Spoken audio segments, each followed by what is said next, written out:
오늘은 아내가 조금 일이 있어가지고, 오늘 제가 혼자 좀 촬영을 하게 됐습니다. 저희가 예전에 이 영상을 올린 적이 있는데, 이 영상 올리고 나서 조금 많은 분들이 좀 공감을 해 주셨는데, 일부 좀 몇 분들이 조금 이해가 안 되는 부분이 있으신 것 같아가지고, 오늘 좀 보완하는 영상을 찍어보도록 할게요. 먼저 이제 댓글을 좀 보면, 배당은 큰 돈으로 해야 한다. 이런 댓글이 좀 몇 개 있었어요.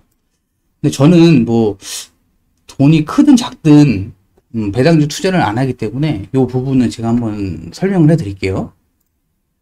이분도, 배당주 투자는 시드가 크면 좋다. 시드가 작으면 배당주는 좋은 투자는 아닌 것 같다.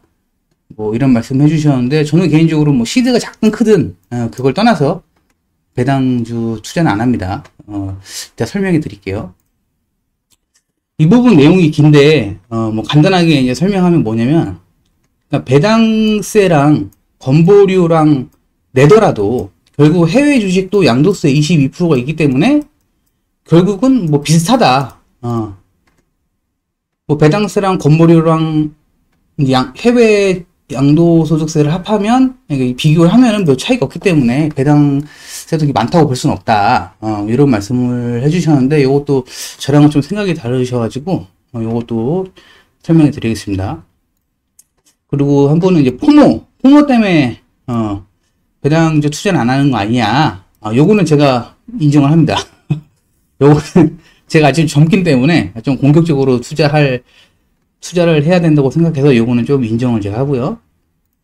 그리고 이분은 무슨 말을 하는지 이제 잘 이해가 안 된다. 그런 말씀을 해주셨는데, 이제 요거는 제가 조금 죄송스러운 게, 저희가 영상을 요거 찍을 때, 좀 시각적인 자료가 없이 그냥 아내랑 나와서 이제 둘이 막 말만 하고 그냥 나가가지고 조금 이해가 안 됐을 수 있어요. 그래서 오늘 다시 한번 설명을 해 드릴게요.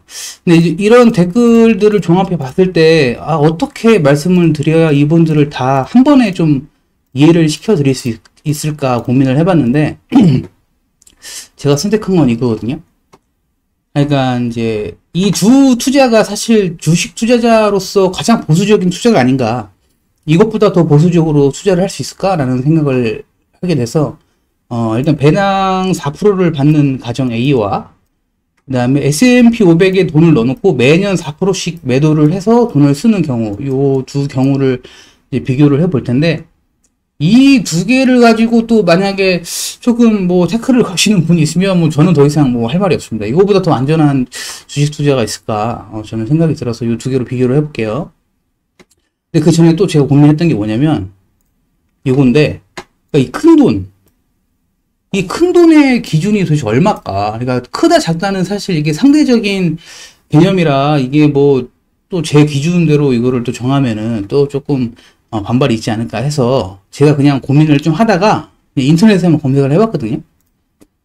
그냥 큰 돈 기준으로 검색을 해봤어요. 해봤는데 뭐라고 나왔냐면, 뉴스에 한국인이 생각하는 부자의 재산이 평균 33억으로 나타났다라고 이제 뉴스가 나온 게 있는데, 이 뉴스를 또 보시면은 이제 33억이 뭐가 부자냐, 한 50억은 있어야 된다, 이런 분들도 있을 수 있고, 반대로 33억은 너무 많다, 한 20억만 있어도 부자다, 이런 말씀을 하시는 분들도 있겠지만, 제가 오늘 영상을 찍는 이유가 이게 10억이 됐든 50억이 됐든 중요하진 않아요. 금액이 조금 작아지냐 커지냐 그 차이지 크게 중요하지 않기 때문에 그냥 뉴스에 나온 33억으로 한번 해볼게요.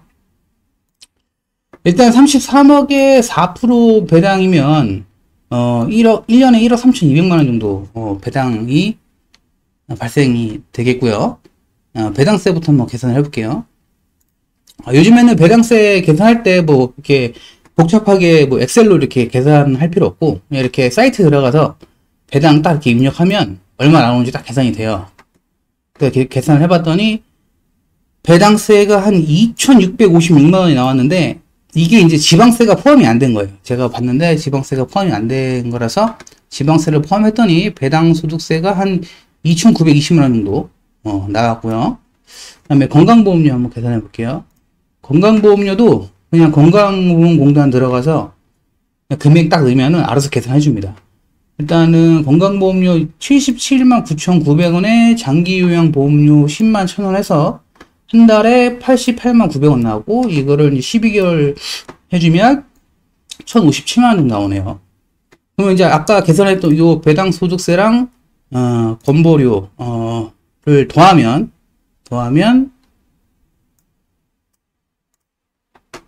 배당 소득세 2,920만 원 정도, 그다음에 건보료 1,050만 원 두 개 더하면 3,970만 원 정도 나오네요.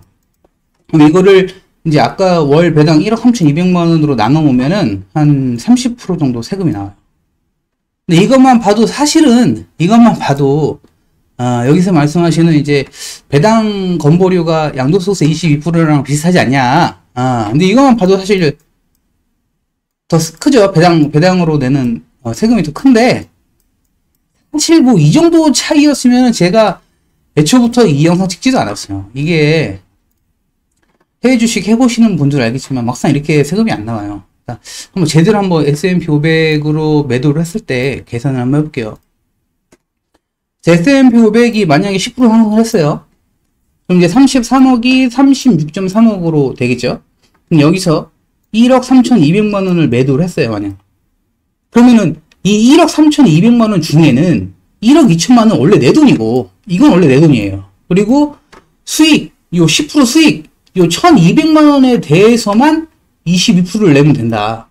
고도 세금은 곧 264만 원만 내면 되는 거예요. 이게 1억 3,200만 원에 대해서 2%밖에 안 되는 세금이거든요, 이게. 사실 이거랑 배당세랑 비할 바는 안 되고, 사실 심지어 이 1,200만 원은 지금 250만 원 비과세 포함도 안 시킨 거예요. 정확히 따지면은 이거는 원래 950만 원으로 계산을 해야 되는데, 저는 이 영상을 찍기 전부터 이게 뭐 비교 대상이 안 될 걸 알았기 때문에 굳이 250만 원 비과세 넣지도 않았고, 건보료 같은 경우에는 해외 주식 양도소득세 같은 경우에는 뭐 다들 아시겠지만 분리과세로 잡히기 때문에 한 달에 건보료가 한 2만 2천 원밖에 안 나와요. 1년을 해봐야 한 26만 원이다. 사실 뭐 이거 뭐 사실 무시해도 되는 정도의 금액이다. 이렇게 말씀드립니다. 이분이 말씀하신 것처럼 양도소득세 22%를 내려면 내 주식에 대한 평가 금액이 이만큼이라고 했을 때 내 원금은 이만큼 해야 돼요. 내 원금 이만큼이고 이게 다 내 소득이어야 돼. 그러니까 내가 다 이게 수익이고 원금은 이만큼이면은 그때 양도소득세를 21.99999%를 내는 거예요. 근데 사람이 이게 S&P 500이 매년 갈수록 어쨌든 수익률이 올라가니까 이 2%가 조금씩 올라는 가겠죠. 올라는 갈 텐데, 사람이 뭐 몇 년 정도 뭐 무한대로 사는 게 아니잖아요.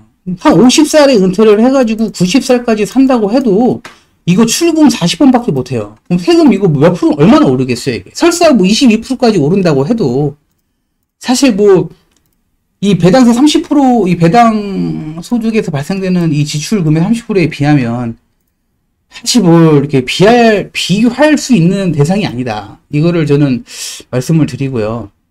더구나 이번에 우리 소비 쿠폰 받은 게 건보료 기준으로 산정이 됐잖아요. 이렇게 어떤 정부에서 지원금이 나올 때 불이익이 커요. 건보료가 높게 잡히면. 응? 이게 뭐 돈으로 얼마 안 되는데 또 막상 못 받으면 또 빡치거든요, 이게 또. 뭐 그렇다. 근데 제가 예전에 이 영상을 올린 게 지금 배당주 투자를 하고 계신 분들이 뭐 잘했다, 잘못했다, 뭐 그거를 사실 말씀드리려고 했던 건 아니고, 저는 지금 이거에 대한 좀 불만을 좀 올린 거거든요, 영상으로. 그러니까 지금 배당 소득이랑 이자 소득을 지금 똑같이 보는 게 이게 맞는 건가? 아니, 이자 소득은 지금부터 제가 드리는 말씀은 저번에 영상이랑 중복되는 내용이니까 보신 분은 여기서 이제 끄셔도 됩니다. 적금이나 예금에 대한 수익에 대해서 이자를 보잖아요, 보통. 근데 이건 원금 보장 상품이란 말이에요, 원금 보장 상품. 근데 배당 소득이 이게 원금 보장이 됩니까? 뭐 막말로 뭐 내가 배당을 받았다고 해도 배당 주식이 주가가 하락하면 오히려 배당 받은 것보다 내 평가 금액에 더 손실을 볼 수도 있는 거고, 막말로 좀 극단적으로 가면 배당주가 뭐 상장 폐지가 될 수도 있는 거 아닙니까? 배당은 사실 이거는 배당 소득이 아니고 정확히 투자 소득으로 봐요, 투자 소득. 근데 이자 소득으로 보면 안 된다, 이거는. 근데 왜 세법을 이렇게 해놔가지고 이런 불이익을 만들어내는지 저는 이게 일단 이해가 안 되고, 더구나 이제 예금이나 적금은 이제 은행당 1억까지 이제 예금자 보호를 해주죠. 그러면 막말로 뭐 30억을 내가 옆 동네, 앞 동네, 뒷 동네에다 해가지고 은행 30군데에 1억씩 다 넣으면 사실 정부에서 원금까지 보장을 해주는 상태거든요.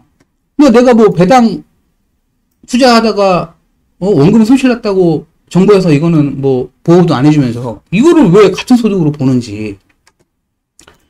더구나 우리나라 같은 경우에는 뭐 아시겠지만 경상수지의 대부분을 지금 기업의 수출에 의존하고 있거든요. 지금 코스피, 코스닥에 상장되어 있는 기업들이 수출해서 벌어오는 지금 외화로 먹고 사는 나라고, 그 이분들도 그 돈 가지고 이렇게 땅덩거리면서 살 수 있는 건데, 어떻게 투자 환경을 이런 식으로 만들 수가 있는지, 저는 그게 너무 불만이었다. 아니, 적어도 뭐 해외 주식 배당은 그렇다 쳐도, 적어도 국내 주식 배당만이라도 이거를 좀 어떻게 손을 좀 봐주셔야 되는 거 아닌가. 그런 뭐 생각이 들고. 그리고 이제 해외 ETF 중에도 이제 괜찮은 배당 ETF가 많잖아요. 이게 사실 국민들이 이런 ETF에 이제 투자를 해서 배당을 받게 되면 그 배당이 이제 외화로 버는 거란 말이에요. 그러면은 어쨌든 국민의 노후도 이제 준비할 수 있으니까 좋고, 우리나라 입장에서도 어쨌든 경상수지에 도움이 되잖아요. 국민의 개개인들이 외화를 벌어오는 꼴이 되는 거니까. 아니, 기업도 아니고 일개 국민들이 이런 ETF에 투자를 해서 외화를 벌어오면 얼마나 좋습니까?